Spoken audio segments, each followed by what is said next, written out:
obligado po ang lahat ng mga sasakyan na magbukas ng ilaw dahil para makaiwas sa aksidente.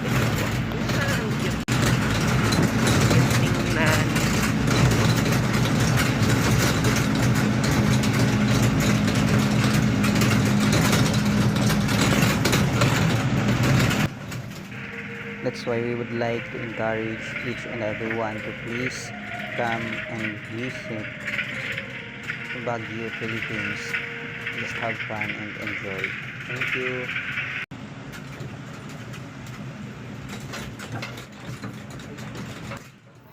You also can enjoy lots of cafeteria and food stands along the road while you're on the way going to Baguio. Yan po, grabe ang pub.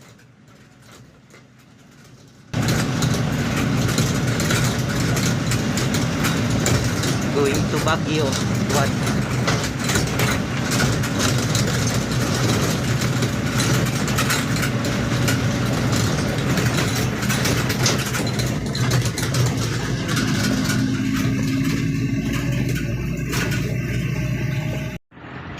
Yun na yata yung Huwag kang magsalita ng masama, pre, ha? Naka-video tayo. Ayun, gabi lang. Yan yung tunnel.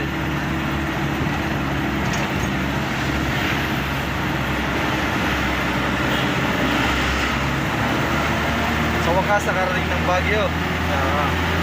Ito yung may wagang tunnel ng Baguio. For safety measures, tsaka tourist spot na rin.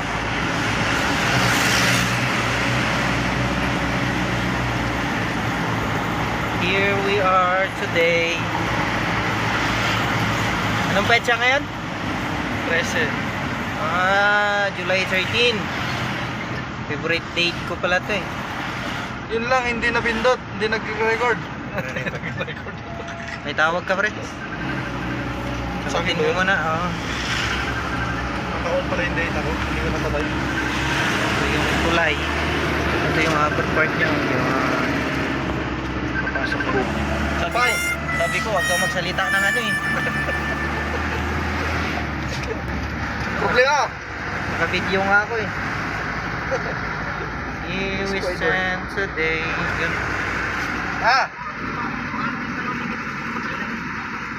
Tumpukan! Miss Buda ini apa?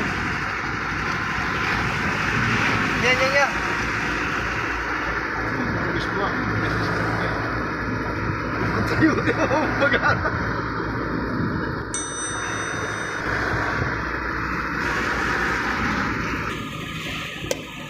Yan.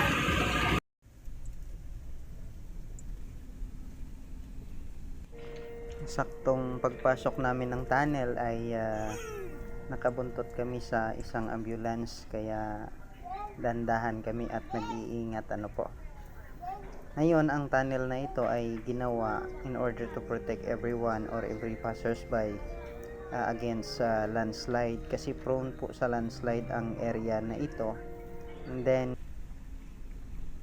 kung pagkalagpas mo ng tunnel ay karugtong po nito ay ang palikong mahabang tulay po, at nakabalisbis po ito sa gilid mismo ng bundok patong paakyat na ng Baguio po. Ngayon, kung mapapansin din yung mga ma'am sir, ay mayroon din pong mga ropes both sides po ng mga cliff or bangin, kasi doon po nila idinadaan ang kanilang mga produkto pag harvest from farm to market po. Ba't hindi na lang sinordcut yan, no? Wala sila mapagkakatatan. Yan po yung makikita mo mga ma'am sir po pagka lumingon ka sa pinagmulan mo, sa pinanggalingan mo. And then diretso din kami ng Baguio Botanical Garden at sa Burnham Park po para umikot lang kami.